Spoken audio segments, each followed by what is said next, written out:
Hello students, we are reading second lesson. Where is science taking us? Let's start the remaining part of the lesson. What are the consequences of this abnormal power? इस असाधारण शक्ति के नतीजे क्या हैं? Consequences नतीजे. Before the war, it looked as though it might be possible for the first time in history. युद्ध से पहले इस तरह लगता था कि इतिहास में पहली बार संभव होगा. It might be possible for the first time in history. इतिहास में पहली बार पॉसिबल होगा. क्या पॉसिबल होगा? To provide food and clothing and shelter for the teeming population of the world. कि संसार की टीमिंग पॉपुलेशन, बढ़ रही आबादी को फूड, रोटी, कपड़ा और मकान देना संभव होगा. हर व्यक्ति को, एवरी मैन, हर औरत को, every women and every child, हर बच्चे को. This would have been one of the greatest triumphs of science. ये साइंस की सबसे बड़ी जीत होनी थी. And yet many time, specially during the war, we have seen the world crammed full of food and people hungry. And yet many time, especially during the war, और फिर भी अनेकों बार, खास तौर पर युद्ध के दौरान ये देखा गया है.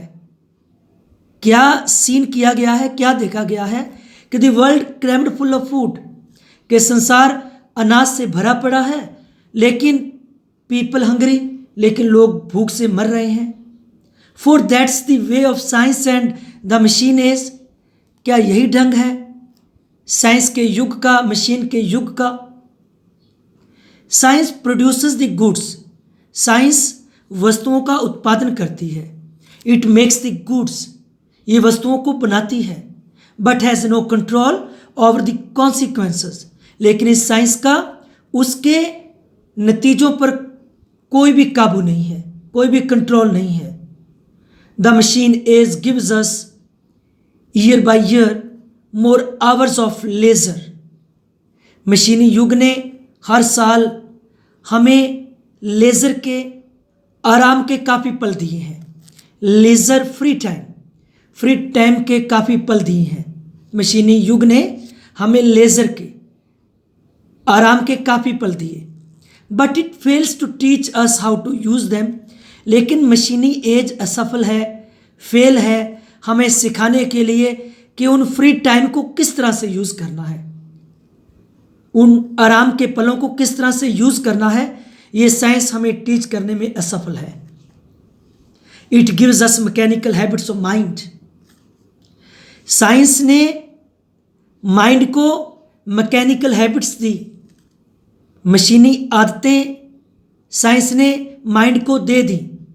लेकिन साइंस ने क्या किया? Represses the spirit of adventure.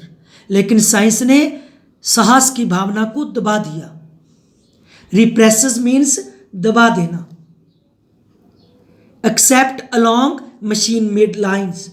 मशीनी ढंग से काम करने के अलावा सभी भावनाओं को दबा दिया.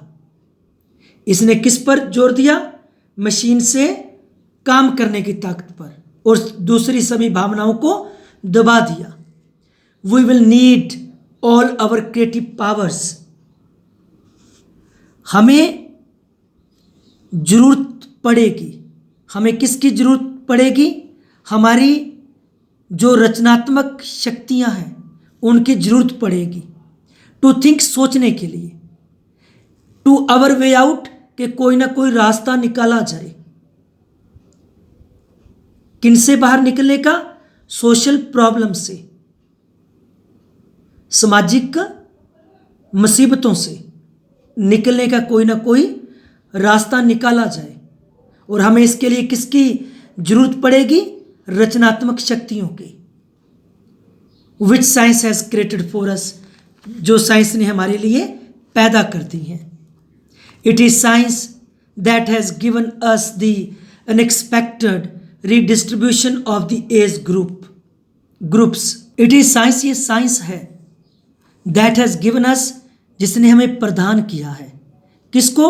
अचानक रीडिस्ट्रीब्यूशन को, अचानक पुनर्विभाजन को. किसमें पुनर्विभाजन? एज ग्रुप में. Almost every year some modern drug adds a little more to the average span of life. लगभग हर साल कोई ना कोई आधुनिक दवाई ने जीवन के औसत काल को, एवरेज स्पैन ऑफ लाइफ, जीवन के औसत काल को थोड़ा सा बढ़ा दिया है। Until the upper age group is over crowded, जिसके कारण क्या हुआ, जो अपर ग्रुप है वो बढ़ गया है, उनकी संख्या बढ़ गई है। इन द यूनाइटेड स्टेट्स, यदि हम यूनाइटेड स्टेट्स की बात करें इंस्टांस के तौर पर, उदाहरण के तौर पर, there are already 9 million people over the age of 60। वहाँ पर पहले ही 9 मिलियन लोग, 90 लाख लोग हैं जो 60 से ऊपर के हैं, जो 60 साल से ऊपर की उम्र के हैं। This talk was delivered around the 1950s। ये कब की बात है, 1950 की बात है। इन 15 ईयर्स टाइम, और 15 सालों में ये जो नंबर है, दिस नंबर विल रीच, ये जो नंबर है ये पहुंच जाएगा एस्टोनिशिंग फिगर ऑफ 45 मिलियंस। हैरानीजनक ढंग से ये जो नंबर है वो 45 मिलियन तक पहुंच जाएगा। Who is to keep them, उनको कौन संभालेगा, कौन रखेगा। It will need some readjustment, इसलिए हमें कुछ नए प्रबंध करने की आवश्यकता पड़ेगी। थैंक्स।